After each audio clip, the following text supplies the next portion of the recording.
Hello everyone, সবাই কেমন আছো? আশা করি সবাই ভালো আছো। তো আমিও ভালো আছি। তো আজকে আর একটা ব্লগ তোমাদের সাথে শেয়ার করছি। তো এটা ছিল কার্তিক মাসের ওই একদিনকার ব্লগ, যেই দিন আমাদের বাড়িতে গোপুসোনাকে আমার ননদিনী ও ঠাকুরকে ভোগ লাগিয়েছিল, ওই দিনের ব্লগ। তো যাই হোক, ও ওখানে রান্নাবান্না করছে নিরামিষ ওইখানে, আর আমি কিন্তু এখানে এই যে আমাদের ঘরের রান্নাবান্নাটা করছি। নিয়ে এসেছিল এক ধরনের আর কি গুঁড়া মাছ, তো যেটার নাম আমি জানি না। তো এটা আমি রান্না করছি এই করে সকালে খাওয়া দাওয়া করার জন্য।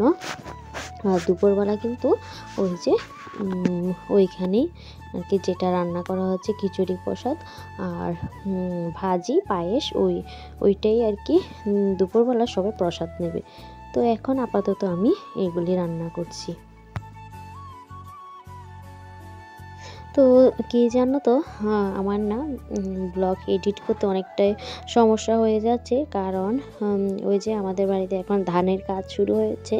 তো তার জন্য অনেক কাজ, তার জন্য কোনো কিছু এডিট করতে পারছি না বা সময়ও পাচ্ছি না। তো যাই হোক, তারপর চেষ্টা করব তোমাদের সামনে একটু একটু তুলে ধরার। তো এইদিকে দেখো, এই যে একটা চাল কুমড়ো তরকারি করেছিলাম, তারপরে এই যে এখানে করেছি এই যে মাছের তরকারিটা, তারপর কিন্তু আবার বেগুন ভাজিও আর কি করলাম। তো যাই হোক, এগুলি দিয়ে আর কি সকালে খাওয়া দাওয়াটা চলবে, আর দুপুরবেলা তো প্রসাদ নেবে। আর তোমাদের সকল বন্ধুদের কাছে আমার একটাই অনুরোধ, সবাই এই আমার ছোট্ট মোটো ব্লগটি একটু স্কিপ না করে দেখো, কারণ অনেকটাই আমার ভিউয়ার্স কমে গেছে। তো তারপরও যাই হোক না কেন, তোমাদের কাছে এইটুকু আশা আমি রাখি যে তোমরা সবাই আমার আর কি পাশে থেকে পুরো ব্লগটা দেখবে।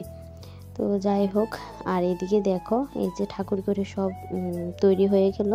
এদিকে ঠাকুরের সিংহাসন তৈরি, তারপর ঠাকুরের ভোগের প্রসাদও তৈরি। এখন শুধু এই যে ভোগ লাগাবে। তো এখন ভোগ আরতি হবে, তারপর কিন্তু ভোগ আর কি কীর্তন হবে।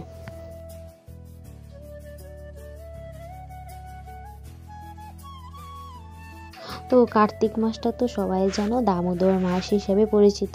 তো অনেক দিন ধরেই ভাবছিলাম যে আমাদের ঘরে যেহেতু গোপাল ঠাকুর আছে, তো কেননা ভোগ লাগাতে হবে যে কোনো একদিন কার্তিক মাসের।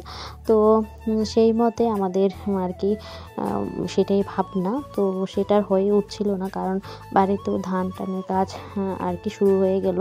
তো তারপর দেখলাম না, ননদিনীর উদ্যোগেই আর কি কাজটা হলো, ননদিনী উদ্যোগ করলো বলেই কিন্তু এই কাজটা তৈরি হলো। তো ননদিনী আর আমার শাশুড়ি মিলে কিন্তু সবটা করলো। তারা এত সুন্দর করে পুজোটা দিল যে সবার আর কি আনন্দই হলো। তো সবাই এই ব্লগটা দেখতে থাকো। তো তোমাদের কাছে আমি কীর্তনটাও শেয়ার করলাম। তো আর ভয়েস দেব না, আজকের মতো এতটুকুই রাখলাম। তো লাস্ট জায়গাটা আর কি কীর্তন দিয়ে থাকলো, সেটা আশা করি সবাই দেখবে। তো দেখতে থাকো বন্ধুরা।